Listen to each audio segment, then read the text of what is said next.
Hey, it's Tim, Pickup Truck Plus SUV Talk, joined once again by my friend and colleague, the managing editor of Pickup Truck Plus SUV Talk, Jill Simonello. Hello from Chicago. Chicago 5-foot wonder. Yeah, so I have a bit of a headache today. I apologize if I'm slurring or anything is going on.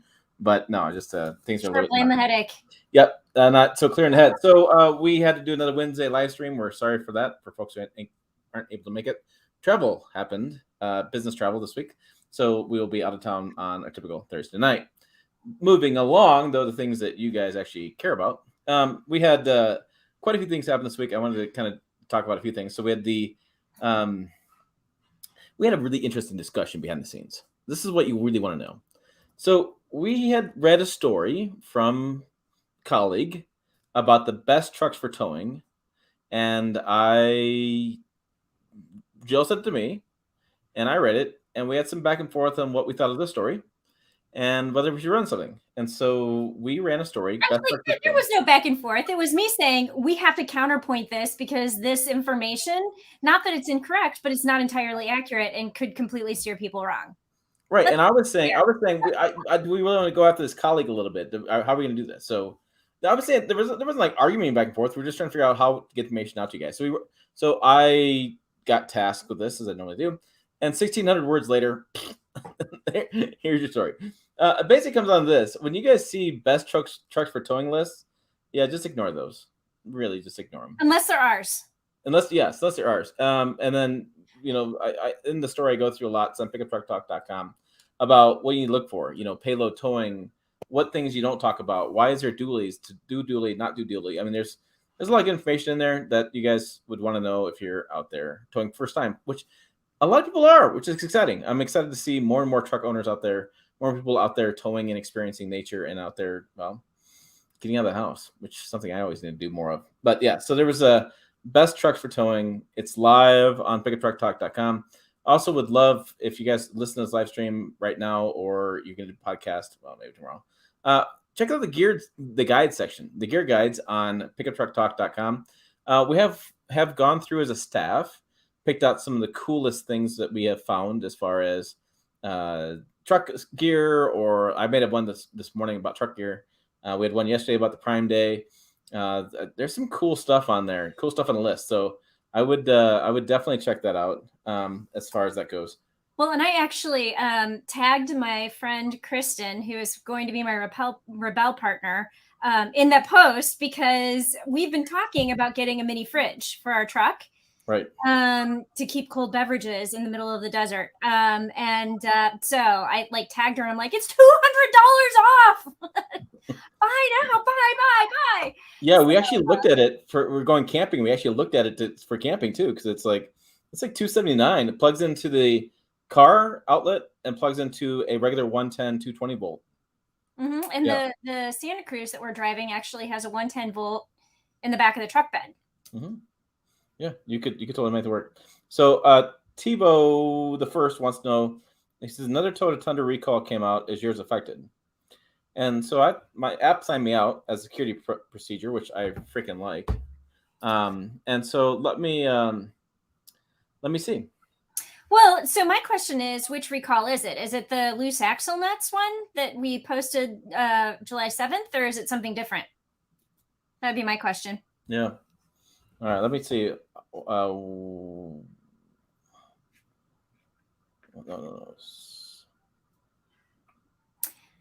But while he's doing that, I'll just say hello to Bad Guy 8829, Kevin Hawthorne from Lakeland, Florida. Lakeland is in the house. Love to see that. My parents used to live in Lakeland, so hi. We've got J Ray. We've got Tebow the first. It looks like Logan R is here. We've got Phil Easler from Carborough, North Carolina. Joseph Breen, Toby Southern. So hi. Thank you guys for all tuning in. Did you manage to get your app work yet? I did. Thank you for carrying the way there for a minute. I can ramble with the best of them. I know. Trust me. I know. So my app is showing me 4 safety recalls. I was not aware there was a new one. There's a 4 one. Yeah. So we have, first one was the potential failure to display review image that's on the camera, which is what I got a letter for. Next one is the rear axle shafts may separate from vehicle during driving. That's to tighten up the nuts. I have another one for a panoramic view monitor system potential failure to display review image. I don't know why that's different than the first one. And then I have a special service campaign 22TC08 certain 2022 model year Tundra vehicles engine ECU software update. Due to incorrect programming of the software in the engine ECU, the engine computer, in the event the accelerator pedal is forcibly depressed and immediately followed by aggressive braking, there is a possibility the vehicle may stall at low speeds. The vehicle in the stalls. event that Manello is driving your car. The vehicle stalls, steering and braking are not impacting the vehicle can be started immediately. That's interesting. So there's another one that got to update the computer for stalling. But this is really fascinating part to me. If the vehicle stalls, steering and braking are not impacted, and the vehicle can be restarted immediately. I get that question a lot with hybrid trucks, or even like this is a good question that will eventually be answered. So you're driving the F-150 Lightning, and you're driving along, and the truck dies.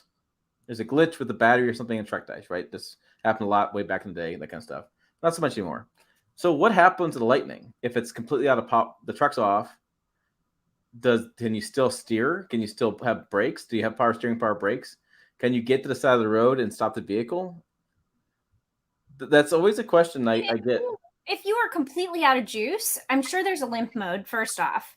But second, like you could probably put it in accessory mode.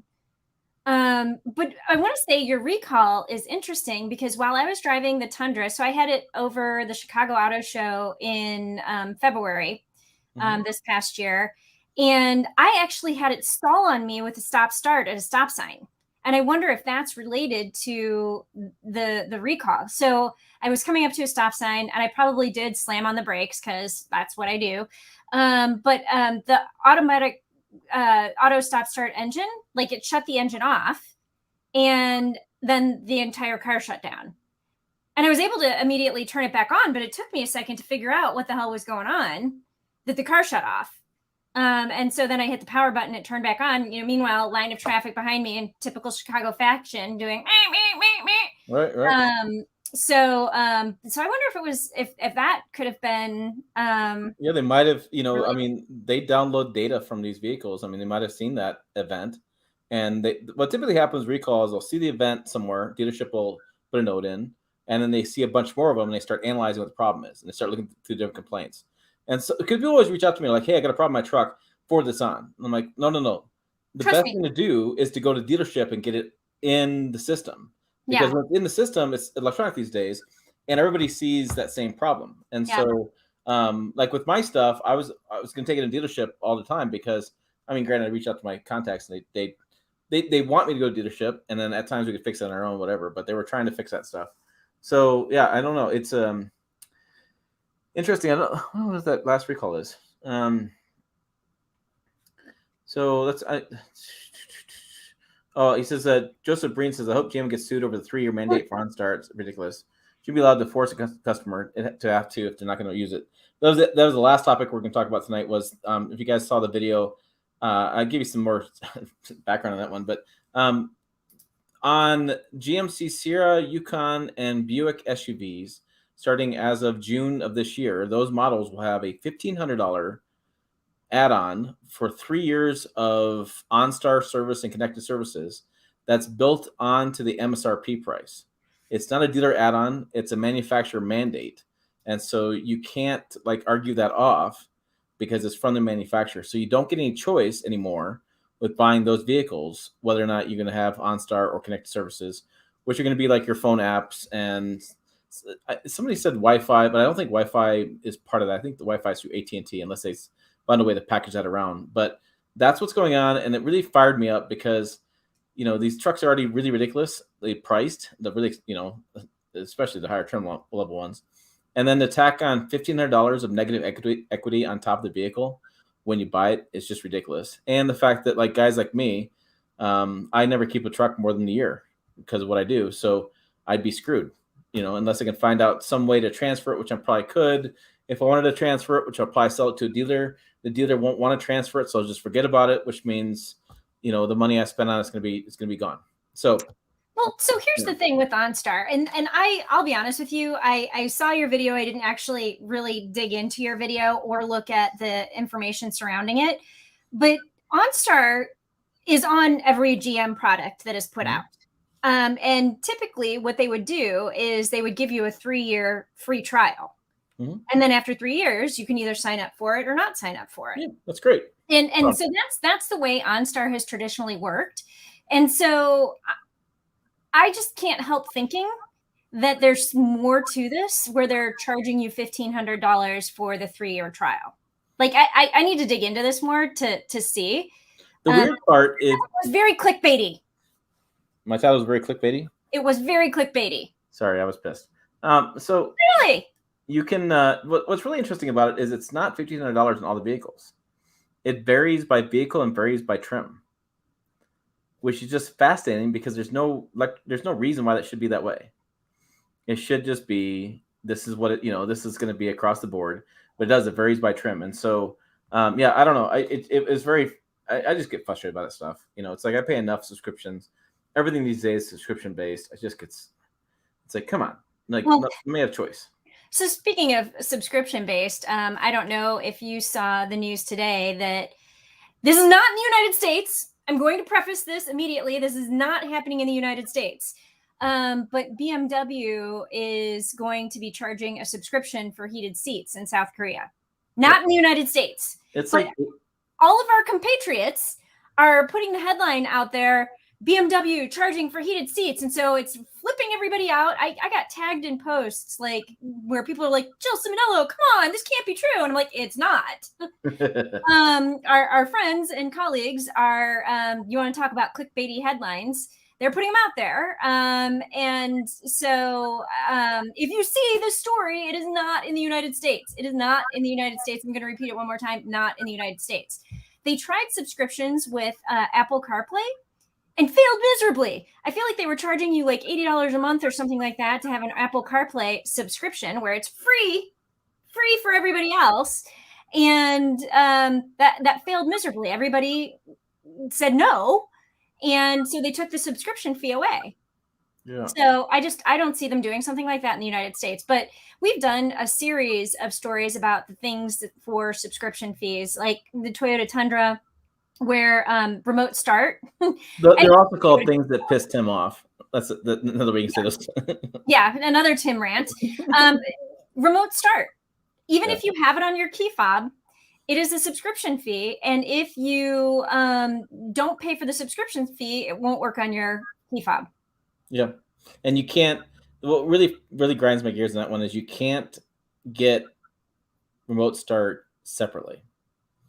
There's not offered. Right. So it is remote start and connections or something like that. But it's services. Yeah, it's a package deal. Yeah. So you can't pay for remote start separately, and you can't buy remote start as its own service, as its own system. Yeah. So I mean, if you don't want to pay monthly, you have to go aftermarket. Which aftermarket stuff, I've had aftermarket security systems. They mostly work. Sometimes they don't. Sometimes the key fob goes wonky. I mean, you're never going to get. So, yeah. So that I mean, it just I was sitting in my chair and I was watching TV. I was Deadliest Catch. I was watching Deadliest Catch, and I was seeing these notes on Facebook about this 3-year mandatory thing, and I asked GM Jeff Hunter, Jeff, and he was like, man, that's just, he's like, yeah, he goes, that's just a dumb idea, and I'm like, absolutely. So I just got fired up about it, and so I told him, I said, I had to shoot a video or I wouldn't be able to go to sleep that night because it got me so bad. Toby Southern, he has an interesting question. Any word about towing a fifth wheel? Toyota is no help with info. He says he bought the new Tundra specifically to tow his fifth wheel camper, and towing parts are not available. I don't believe there is a way to tow a fifth wheel with the Tundra. I don't think remembering the owner's manual, I don't think there's not a fifth wheel hookup on that. I don't think Toyota's going to offer that because it's not something that they talked about. I checked my manual on that, but I think towing with the Tundra is all going to be conventional towing. But let me double check. I think I have the manual on here. Do I have the manual? Is that what system am I using? It's on the app. But yeah, so let's I'm gonna dig into that. Jill, do you want to talk about the new Honda CRV? No. Okay. Yes, fine. I'll talk about the new Honda CRV. Yeah, so Honda has a new CRV. Sorry. And, you know, in the grand scheme of things that I don't really pay too much attention to. No, I'm kidding. So Honda CRV is the best selling SUV for Honda. It's their little compact. I call it a compact. It's kind of bordering on midsize SUV, and it is a 2-row, and it's an all new generation. I don't have the story right in front of my face at the moment, but I feel like it's maybe the 4th generation. It's either the 4th or the 7th. I read about 2 vehicles this week, and one was 4th and one was like the 7th. So we haven't driven the new CR. So Alexander is asking if it's better than the old CRV. I haven't driven it yet. They've literally just revealed it. So and we didn't even get to see it in person. Some people did, we did not. So I don't know if it's better or not. But I think it looks better. The tail end of it looks a lot more Volvo-esque. You know, the taillights come down and kind of bump out. I think it looks good. It gets some of the Honda Civic updates on the interior, so bigger screen. Wireless CarPlay is going to be available on the upper trims. But here's the interesting thing they've done. So they've really simplified the lineup, because they had, I want to say it was 5 trims for the gasoline model, and then like 3 trims for the hybrid model. So they had basically 2 separate things. Now they just have 1 CRV, and they have 2 gasoline trims and 2 hybrid trims. So basically 4 trims overall. And the premium powertrain is going to be the hybrid powertrain. So I want to say it's like EX, EXL, Sport, and Sport Touring. And then the Sport and the Sport Touring, which will obviously get more horsepower because of the hybrid powertrain, they are hybrid only. And the EX and the EXL are gasoline only. So the EXL and then the Sport Touring are considered like premium amenitied vehicles, and so they'll come with a bigger 9-inch screen, the wireless Apple CarPlay, wireless charging, and things like that. And then you've got the EXL and the Sport, which are like the base versions of that powertrain. So they've simplified the lineup. They've added some really nice finishing touches. I think it looks really good. It looks a little bit more rugged. It has more horizontal lines. In the press release, I think they said they took some inspiration from the new Trail Sport models. And frankly, I wouldn't be surprised if there isn't a Trail Sport version of the CRV coming. But I mean, I think it looks good. Yeah. Same thoughts. We actually owned a Honda CRV back in the day, the 2nd generation. I think the new one is 7th. I think somebody, Alexander said that. So I'm always a big fan of the CRVs. It was a rock star for us, pretty reliable, except for the darn driver's side door actuator motor. I must replace that thing 3 times. I know all the bolts on that driver's side door panel to take it off. So yeah, I want to go back to Toby. So Toby, I scanned the owner's manual, and I don't tell you there, buddy, but Toyota's not going to offer a way to do that with a 5th wheel. Sorry you bought it specifically to tow your 5th wheel camper, but nothing in the manual leads me to believe they're doing a 5th wheel hookup. There's no 5th wheel package for that at all. There's no. I mean, I'm sure aftermarket could find some way to bolt it on there for you, but yeah, that's what I got. Nothing on the 5th wheel for the Toyota Tundra, which isn't too surprising. I think the Ford F-50 is the only one that offers a 5th wheel package for it. I should say only one. I'm going to be corrected here 1,000 times. I just know that the Ford F-50 does offer a 5th wheel package. I'm not going to say the only, because I'm sure I'm going to be wrong at some point. So that's what I got for that. Let's see. Oh, wow. So here's what I do, guys. So I set these live streams up early in the week. I pick up a couple topics I think we can talk a while about. I put them on a live stream, and every once in a while we get to about 20-minute mark, and we're like, yeah, we're done. we could talk about the story that I wrote this week. Yeah, so we're going to hop in something else, because I ran through all 3 of mine really fast. Apparently, Jill and I agree on a lot of these things, because normally arguing takes at least 4 to 5 minutes. All right, talking. So, yeah, you wrote on the. I'm pulling it up right now. All right, best trucks for short drivers. Mm-hmm. All right. So you did a video on this a while ago. We had somebody ask you a question about short drivers. And do I have the exact quote, the chicken feed quote? Well, that was with the Ranger, which I have not driven yet. But I was like, okay, so if people are asking me about trucks for short drivers, apparently it is time for me to start doing a series on things that are comfortable for short drivers. So I kicked it off with the full-size truck SUV or full-size truck story, and because we'd already done the video, and I was like, I do know which is the best and which is the worst. And the end of that story is the Ford F-150, in this short person's opinion, is literally the best truck for short people out there. So I didn't say this in the story, but one of the things that you can really tell that makes a difference is one of the engineers on the F-150 project is my size. And so you know that people are going through, like somebody is going through this truck and is like, yep, this works. No, this doesn't work. And so Ford is also one of the only truck makers that has adjustable pedals, which, I mean, it's great for a short person, but I'll be honest with you, I think it's good for tall people too, because not everybody has the same length of arms and the same length of legs. And so somebody has shorter legs and like longer arms, like you could, I don't know, sit back and then move the pedals back. And then, I don't know. So at any rate, adjustable pedals, the kick down window on the side is also really, really helpful, because what that does is it lowers the side mirror. And then you don't have to like do a little hop up. I very often when I'm driving a vehicle that has big side mirrors, I do like a little like seat jump every time I'm at a stop sign to like check around and make sure there's nobody hidden in the crosswalk behind the mirror. But by having the kick down and lowering it, that is a really nice thing that allows you to be able to see into your blind spots. Now, the 100% worst vehicle ever for petite drivers or short drivers is going to be the Nissan Titan. Maybe that's why it's not selling well, because they're not, short drivers don't like it. Short drivers ride trucks too. That's all I'm going to say. But yeah. Hashtag somewhere.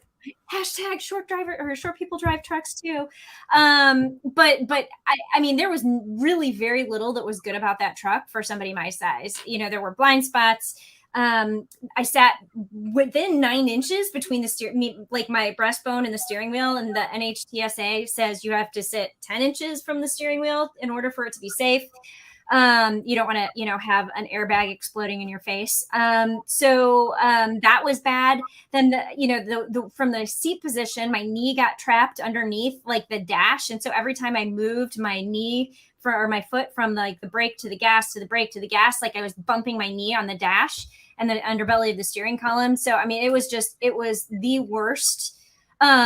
worst vehicle ever for short people. And Alexander McKay says the Titan, I would have said the Ram for sure. And no, that was actually the second best vehicle or truck for short people. And again, it's because of those adjustable pedals. Now, I did have some visibility issues kind of like out the front. Like I needed the seat to maybe be pumped up another 2 inches, but I didn't feel too close to the steering wheel because of the adjustable pedals.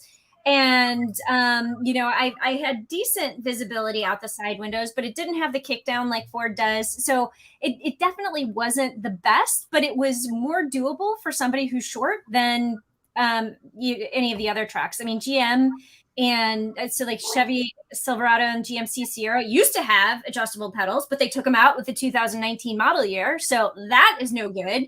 The Tundra, the seat doesn't go high enough for me to be able to see over the hood. And I just kind of felt like I was literally like my eyes were at the line of the dash. And I felt like I was driving like a grandma or something behind the wheel of that truck. It just was not good. Plus I sat a little bit too close to the steering wheel. So Ford F-150 and Ram 1500, best trucks. And then the Nissan Titan, the worst trucks. And then you have kind of like everything else in the middle, which are meh. Okay. Have you thought about sitting on phone books? Okay, funny story here. No. But when I was 16 and I got my license in Indiana, that was where I first got my license. When I went into the DMV and I was driving, my mother had a Chevrolet Beretta. And so I was driving a Chevy Beretta and it didn't have the seat height adjustment to be able to pump it up. So I did sit a little bit lower in the vehicle, but that's what I took my driving test with, and I was parallel parked. I did everything perfectly, and I get out of the vehicle, and the guy is probably 2 inches taller than me. He's not that much taller than I am, and he looks at me and he's like, "Do you ever sit on a cushion when you drive?" And I was like, "No." He's like, "My wife sits on a cushion and she's your height." And I'm like, "That's nice." Of course, I didn't say that because I'm 16 and he's gonna, got the future of my life in his hands. I was just like, "Oh, really? That's interesting." And he was like, "I think you should sit on a cushion." And I was like, I don't know that I need to sit on a cushion. My wife sits on one. You should sit on one too. He put a restriction on my license when I was 16 that I had to sit on a cushion. So it's kind of like if you have glasses and you get caught not wearing your glasses, then you get a ticket. And so he put the restriction on my license that I had to have a cushion. And so moved to Missouri, like when I was 16 and a half, thank God. And they did not put that restriction on my license. And I moved back to Indiana after college and had to readjust my license. And they still, of course, had all of my information and their system. And the woman like doing this, she's like, "Do you still need to sit on a cushion to drive?" And I'm like, "Nope." And she's like, "Are you still 5 feet tall?" And I'm like, "Yep." And she's like, "But you don't need to sit on a cushion." I'm like, "Nope." And she was like, so I didn't have the restriction on my license, but I was like, "Nope." I meant that as a joke, but I mean, because I've seen you sit in different vehicles, obviously being around you so much, and I don't find your seating position. I mean, I think in certain vehicles it looks a little funky, but most times it's fine. It is kind of funny to me when you get in like like the power wagon. You're like driving this big massive truck, and you're like, yeah. But no, I've never had a problem. I just think it's interesting. It's something that I think this channel gives over other channels is we do have you, who's a little bit shorter side. I've had people at times to say, "Well, we can't relate to Jill at all," and whatever she's talking about seating angle. I'm like, well, I said, just skip that part then. If you're taller, just skip that part. And there's a lot of good stuff in the video. Just don't. Well, my question is, are you married? Yeah. How tall is your wife?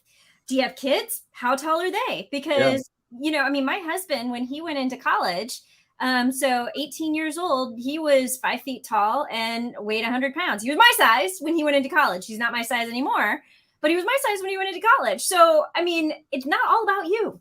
Yeah. Not all about you. Who else is going to be driving your vehicle in your family? So about that, when, and I try not to go into the weeds too much when I'm talking about my driving position, unless it's really, really egregious.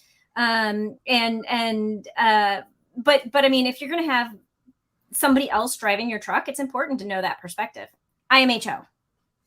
Yes. Yay! I'm not the only person who's like in the 5 foot arena. Thanks, Tebow. I saw the comment flash up.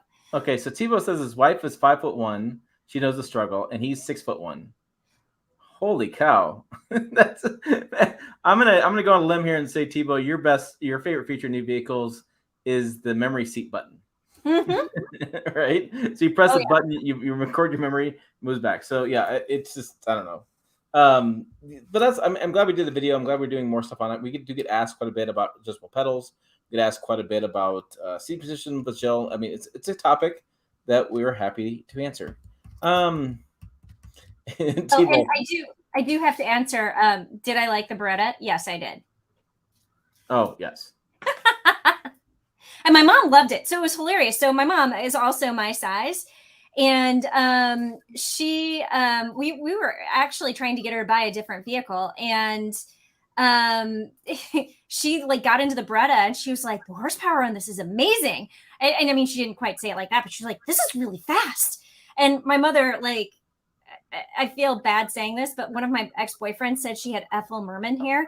So she basically has like a little like curly do and always has had this little curly do. And so this little lady, with her, perfectly made up hair, would get in this car and it was like, racing derby. But she loved it. And I loved it too. It was great. She did not want to give that car up. And when she had to give it up, she was very sad.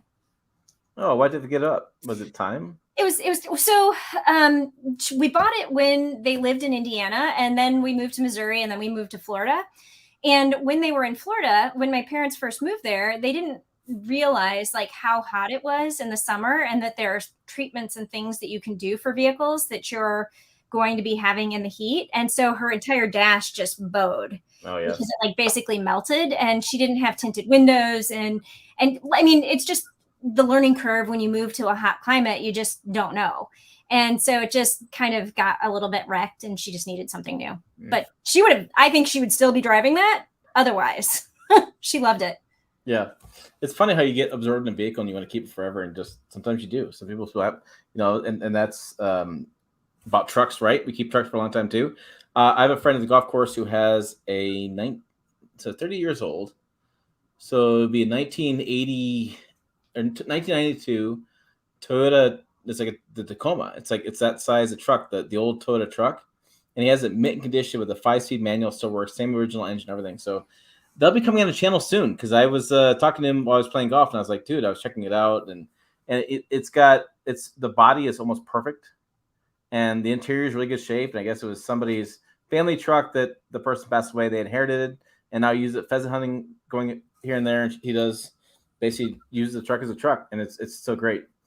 Speaking of Swede, Swede's still in the shop, and hopefully he's done sometime soon, because I'm missing out on this good summer weather to go for a drive down the country road with him, which is the greatest thing ever with an old truck. So yeah, with your new automatic transmission. Thanks, Jill. So so that's what's going on with that with Swede whenever he gets done. And so nothing going on there. I wish there was something. I wish it was done. I wish we were moving on, but that was all there was. All right. What else are we talking about tonight? I was like, I was just reading Purdue's comment, first time in AAA to get an international driver's license permit, not sure about phone books, but someone was getting a triptych, a custom map. Who uses maps now? Yeah. I was wondering if you saw that, because you're going to be using a map pretty soon. Yeah, actually, I am going to be using a map and a compass. So I have one of these nifty compasses now, and it has let's see if I can open it without like breaking something, but it has like the mirror, and you can like do your sights, but yeah, I will have to be plotting longitude and latitude, and all that stuff. But yeah, we used triptych all the time when I was a kid, and my mother loved them. And we had somebody from AAA on the podcast that I do in my other life, and she said now they have the triptych, and it is digital. I want to say it's digital now. Oh, so it's Ultimate Road Trip Planner. Yeah. So you don't know what triptych is? I don't know what triptych is. So don't give me that. Who takes road trips not knowing what the triptych is? So I mean, it's really great, because we would drive from like Indiana to Florida, and so my mother would go and get a triptych, and what it would do is it would help you plot your route. It would let you know if there was construction on any of the roads you were planning on taking, and then it would give you sights to see along the way, and like restaurants and things like that. And so it would kind of help you plan your trip, as well as like hotels and things like that, if you were going to be staying in hotels. So I loved it. It was good. Now I haven't, as an adult, I have not used a triptych, but I think that they were amazing. I don't take too many road trips now. I mean, I'm driving from Chicago to Indianapolis. I know there's a lot of windmills between here and Indianapolis, but beyond that, there's not a lot going on. There's got to be some cornfields too. There's got to be some cornfields. Yes. Well, the windmills are in the cornfields, so. Oh. Yes. Yeah, I hear that windmills do like cornfields. It's kind of a weird thing. They kind of attracted to them. It's kind of an odd thing. Yeah. So that's going on that. Yeah, it's just, sorry guys. It's that time of year where it's summertime. Everybody is off on PR. They're doing their own things. We do know the Raptor R is being unveiled on the 18th, which is next Tuesday. I'm like, is it Monday? Is it Tuesday? I'm like, yeah, I don't know what day it is today. Yeah, so it's Monday. Okay, so we have the Raptor R. We have Blazer EV is also being yes. on that day. Which one do you? If we did 2 stories and 2 videos, on one on the Raptor R and one on the Blazer EV, which one do you think is going to do better? I'm gonna go with the Raptor R. I think that's probably gonna be a little bit better. It sounds like the Raptor R is like the world's like easiest secret to guess. Like it's like we know it's got to have a supercharged engine in it. It's got to have the 5.2 liter turbocharged engine because then it's what's the point if they do a Raptor R that doesn't have it? That doesn't make any sense. I mean, the high output 3.5 liter it's faster, it's quicker acceleration, it's more efficient. However, it doesn't sound that good. And people who buy performance trucks, especially that kind of performance truck, they want the sound. And so, yeah, it's one of those things. You can see that we have the Chevy Colorado, which I found out was a virtual reveal. Stinks. I wish I would have gotten there in person, but I'm doing it virtually. And so that'll be on the 28th. And Jill's doing a Toyota thing tomorrow. That is a something or other. We haven't really quite decided, so we'll let you know the update on that if there's an update. So Jill's taking that one for us. We're having a lot of conversations about what we think this thing is. And once, you know, and I'm even trying to figure out how to do the video so it makes sense for us. So, or if you even do a video for us, because it may not make sense. I think it's going to make sense. But I'm trying to, because I think there are elements that apply to our, and we're vague booking, by the way. There are elements, because I don't think we can tell you what we're going to be seeing yet. Well, we can say the name because the name has been published on Autoblog and such. Has it? Yeah, it's been out there. Am I correct in saying that? I mean, I know there have been teasers, but I don't know that they've actually said what it's called yet. I think they've been teasing it, and people are making assumptions that this is what it is. Okay, so but it's really hard because we know what it is, so I feel like we can't actually say what it is because it's under embargo because we know what it is. So there's this thing coming. I think I'm going to do a video on it. And I'm going to tell you why I think it applies to this channel, even though it doesn't really apply to this channel, but it kind of does. So I was supposed to go. I have a family thing come up. I can't go. So Jill's taking one going down to Austin tomorrow, which is why we're doing the live stream tonight because, yeah, it's got us scratching our whole heads trying to figure out the hell this thing is. So we'll have that coming. And then I get a Silverado. No, I keep saying Silverado. I get a Sierra Denali Ultimate on next Tuesday. I get a Nissan Z next Tuesday. Something else that's not going to be on this channel. You had a WRX, then a Nissan Z. And I'm driving a BMW i4 right now. Yeah, so. Sorry. Yeah, more stuff. Yeah. I like them all, though. If you want to talk to me, car talk on some other channel, we can totally do that. You're right. So, wondering if the Colorado will keep the V6 as an option.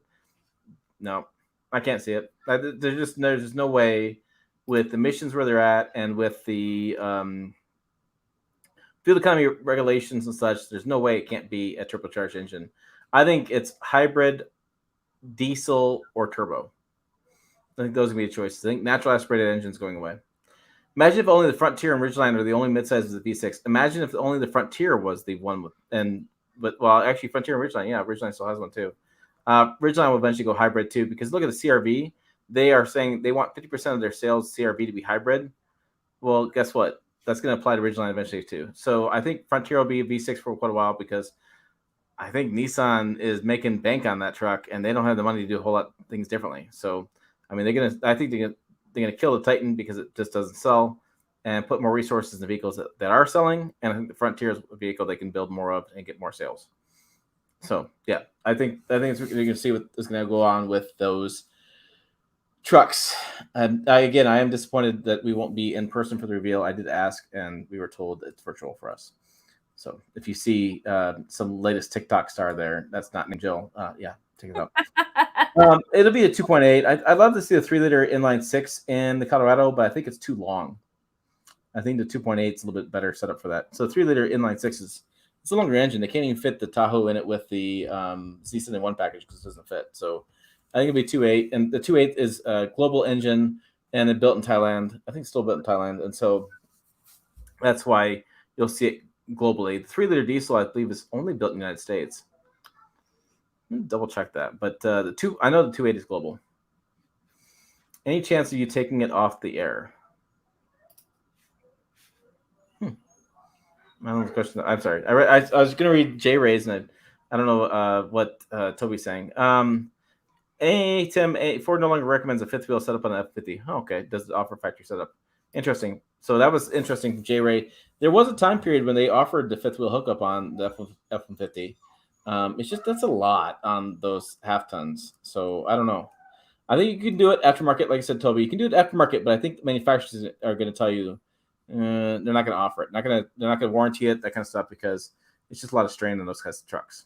Yes, that's what we have. I think that's all we have tonight. We can talk about some of the videos we've put out there because you did a road trip with your family. I did a road trip with some of my running friends. And so I think that we have a couple of interesting reviews on the channel right now. With my road trip, we went to California and I was we didn't drive to California. We went to California and picked up a Toyota Highlander hybrid, and we had the platinum trim. And what I want to say before I go any further is my husband is a saint, because it was me and two of my running friends and then him. And we were there in California to run a race. And so I had Toyota sign off for my husband to be a driver on the vehicle, because I was like, yeah, after one person's running a marathon, another person did 21 miles, I did 11 miles. But I'm like, the three of us, after running that in heat, like, none of us are going to want to drive. And so we gave him driving access to the vehicle. And I did and by the way, 3 women apparently have a shit ton of luggage.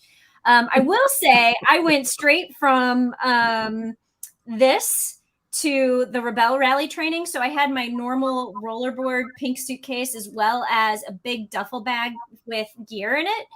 I don't know why my friends had the suitcases they did, but we had a lot of stuff. And my husband is a saint for putting up with us. But that's on there. And then Tim took a road trip in the Kia Sorento. Yeah, and so you got to watch the first 30 seconds, 45 seconds of that video, because my youngest son declared that he had to be leading the video.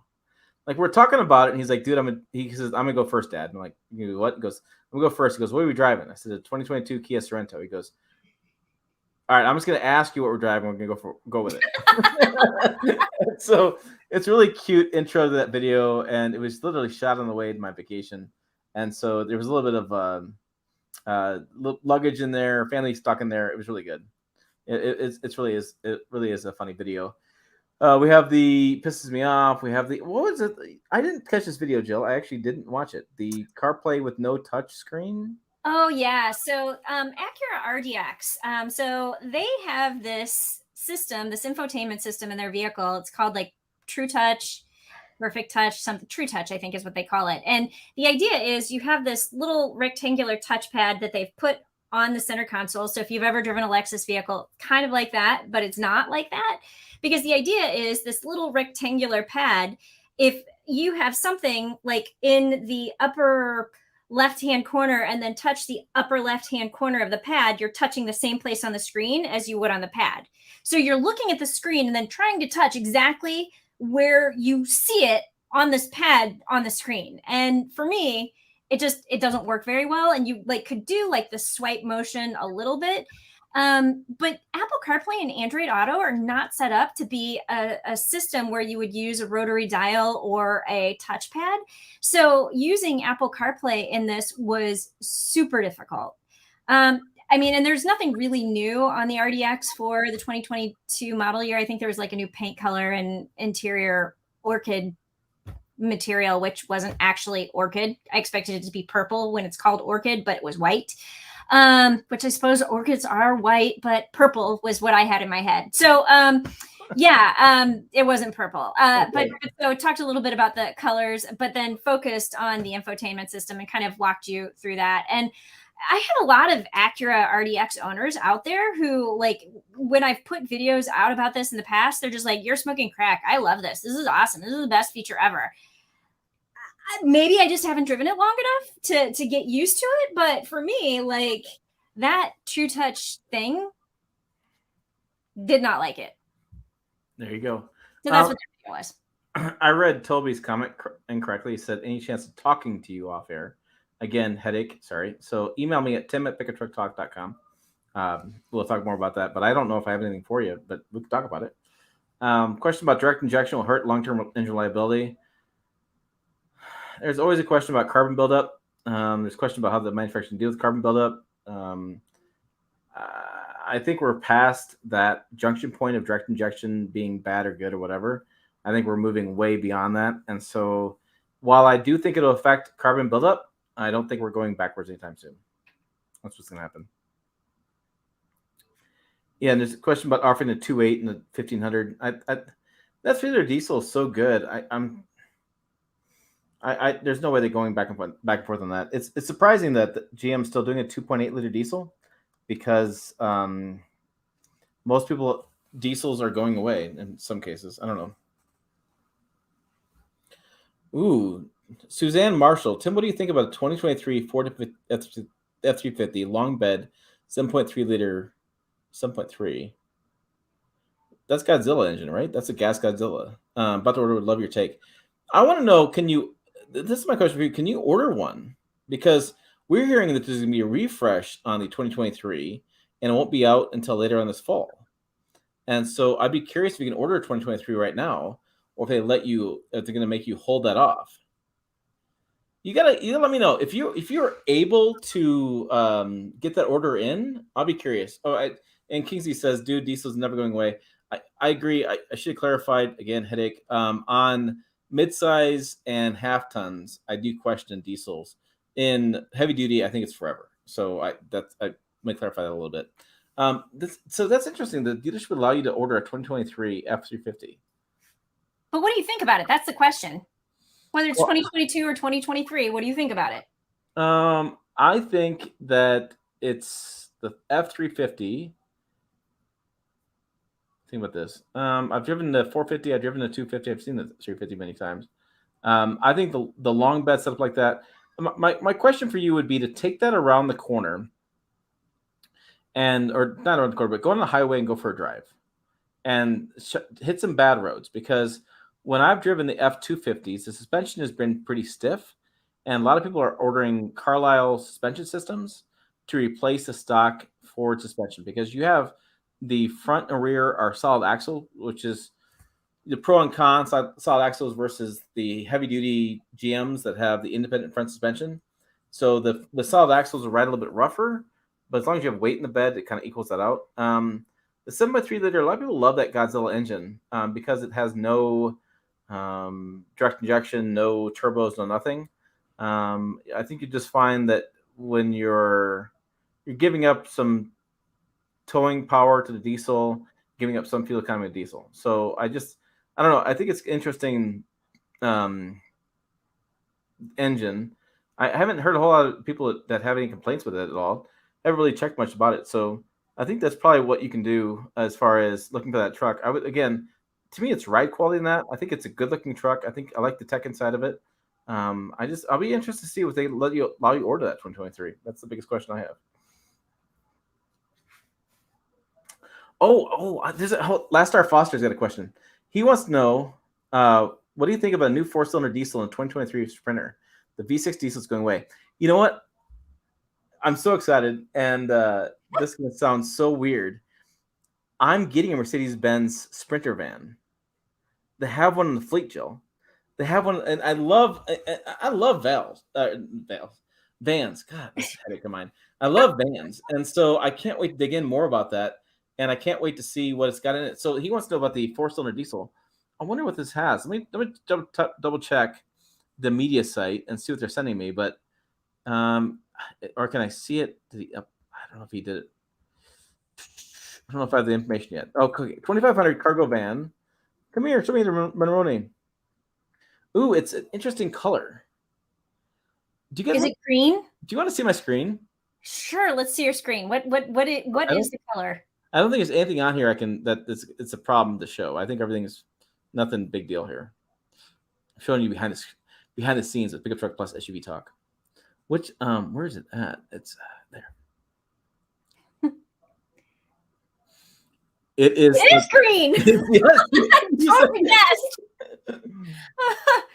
Oh, that's hilarious. That's why I couldn't say anything, because you said, "Is it green?" I'm like, "Yes, it is green." So it is. Would you call that like it's not a forest green with that lighting. I mean, maybe it's a darker green, but it almost looks teal. Yeah, I was gonna say it's a teal green Mercedes-Benz.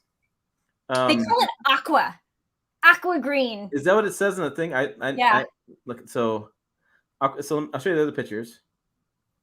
So this is what I get. So this is one of our sites we use as far as when they send us vehicles. They send us pictures of stuff, which is great. So this is I love Mercedes Benz. Like you get in these cars, like oh my god, these cars are fantastic. Whatever. You get in their vans, it's like you have the logo, and it's like everything not.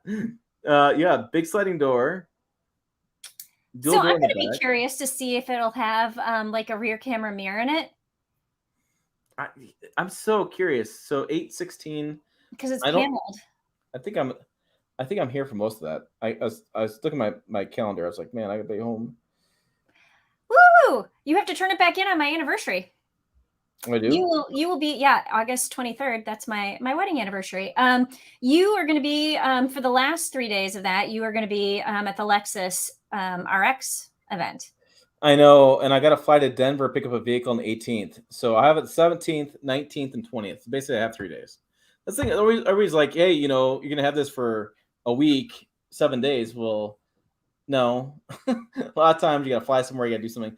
But I think the Ford dealer in town has got some transit vans, which would be amazing to do a comparison between those. So yeah, B6 diesel on that. So I don't know. I'll let you know. I'll let you know. But I wish this is the thing that my pet peeve of journalism is that the United States manufacturers, auto manufacturers, they sell a lot of vans. They sell a lot of work trucks. They sell a lot of roll-up window trucks. They sell a lot of things out there. And as a group of journalists, we typically get a lot of not niche stuff, I should say. Things they're trying to sell. They're not trying. They don't give us ones they're selling a lot of volume on. Always, they do sometimes, but they're trying to get the ones that we can't, that they need help selling. Denali Ultimate, for example. Some of the really specific sports cars or some specific SUVs and things. And so it's like, I love getting vans. I love getting vans because vans, to me, vans have replaced the midsize truck. You know, for price point, entry exit on these vans is amazing. Getting it out is phenomenal. The storage room, covered storage, it's just perfect. Vans are just awesome. And last time I had a van was the Ram. Oh, the ProMaster? ProMaster. I had a Ram ProMaster, and I built my fire pit with it. I went to Menards, you get a sheet that says you need these bricks, stuff like that. So I got all the bricks and everything. I put it in the van. And I built the van in my backyard, or built the fire pit in my backyard of the van. It was awesome. It was just cool. Is GM phasing out the Savannah yet? I believe they are, actually. I'm like, does the Savannah still exist? Yeah, so the Savannah is actually built in the same assembly line that the Colorado was built on. And the GMC Canyon. So that's why you'll see sales numbers for GM kind of fluctuate with the Canyon, Colorado, and the van. It's depending what they're going to do in the factory there in Wentzville, Missouri. And so, yeah, it's all built together, it's on my bucket list to go to that facility, and I need to make my way down there because I think it'd just be cool to see the vans being built and seeing the trucks being built. Factory tours are always just kind of just fascinating, just cool stuff to happen. So, yeah, I'm going to check that out. So, all right, Suzanne says, thanks. Dealership has my order, but hasn't been placed in a system. I don't know if the order books are set up yet. I don't know if the reveal has happened yet. I don't know when the starting of the stuff happens, but I do get it. So people come to me all the time. They're like, hey, I'm gonna buy a new one. And then so like right now it's July, right? So you don't want to buy a 2022 right now because it's like, hey, 2023 is right around the corner. Order the new one. I get all new stuff. Well, sometimes things don't change that for the consumer between model years. Right. Parts always change. Parts are always changing in vehicles. Every time you're on, new parts are changing. But I mean, I get it. Why would you want, if you're going to buy a brand new truck, your first brand new truck, or you're doing a new truck, whatever, for whatever reason, you want to get the latest, greatest model year for that truck. And so I don't know that order books will be open anytime soon on the Super Duty. And I'm hoping, and I said this in the video I did on that, was I'm hoping that they get the power on board for 3/4 ton, because 3/4 ton, 1 ton, because imagine going camping with a fifth wheel camper and literally being able to stay off the grid and power your camp with your truck. I mean, it breaks the bottleneck that's happening with KOA campgrounds. It breaks the hold over camping that KOA has. You can now go to national parks. You can park in a national park for up to, I think, 14 days, free camping. And so it's going to really expand the opportunity for people to go off the grid. that aren't doing it already. I mean, you could do it with a generator. You could run a separate generator right now, but I mean, just it's so damn convenient with that power on board. Big fan of that. Any word when the orders will start for Ford Raptor R? I think I heard this fall. I heard that fall too. I think what I heard too. Yeah. So yeah, and the question is going to be, I can always tell you this right now. So Ford's going to put a press release out, and they're going to say in the press release, I guarantee you, there's some absurdly low starting price, right? No, Ford doesn't do that. General Motors is really good at doing that, but Ford doesn't usually do like the Raptor. They said the Raptor was $59,000, which there's no way in hell it is. So I can't wait for them to tell me that their starting price is going to be 69 or something, whatever. That truck, I mean, that truck's $100 grand all day long, especially with dealer markup these days. Well, when you look at how much, so the way I look at the Ford Raptor R is that is a direct competitor to the TRX. I think that is finally the competitor to the TRX. It's going to have a similar horsepower rating with the engine. And I think the Raptor R will probably have more horsepower because I think that engine in the GT500 gets 760 horsepower. And I feel like the TRX gets 706 or 707. So I could see Raptor detuning that engine for the Raptor R, but putting it at like 710 horsepower so that it's more than the TRX. And I feel like when you look at the TRX, you're spending about $100,000 to $110,000 vehicle on that truck. So I think you're right. I think it's $110,000 or $100,000 truck if you get it equipped with stuff. And why wouldn't you? I mean, to me, you're in that space where the money's no object at that point. It's just a few $100 more monthly payment or whatever, cash, whatever. Because I mean, you might as well, if you're gonna do it, do it. You know what I mean? It's like every once in a while, I see an extended cab Raptor, but it's so rare because before they went all crew cab, and so it's like you just don't see it because people are like going all in. Gene wants to know, will Tim get a Raptor R for a long-term test, or would I buy one? So would I buy a Raptor R? I don't think this is where the channel is going. But it would be a heck of a lot of fun. It would be a heck of a lot of fun. I couldn't go to Jill's though because it would cost me like $3,000. I know, just like every 100 miles, up $100 on gasoline. Right, and so there's no way I can get around that. So I think that's what the price is going to be. I do a lot of.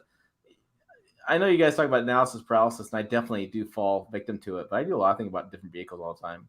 What I'm going to buy, that kind of stuff. All right, there we go. 57 minutes. I made it. I'm sorry to be the I don't know what I'm going to be. The blah blah blah blah blah.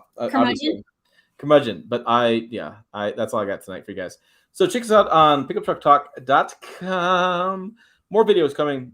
A lot of stuff coming eventually this next week and the following week.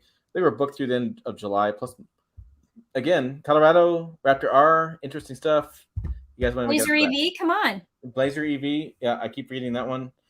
Shucks. No, it's Blazer EV could be really cool. So that's what we got for you tonight. Check us out next week. Hopefully it'll be Thursday night again. We're trying to get Thursdays, but as the schedule permits, gonna hang with us. Sometimes things happen. Sometimes life gets in the way, but yeah, that's what's gonna be. So as always, thanks for watching. We will see you down the road.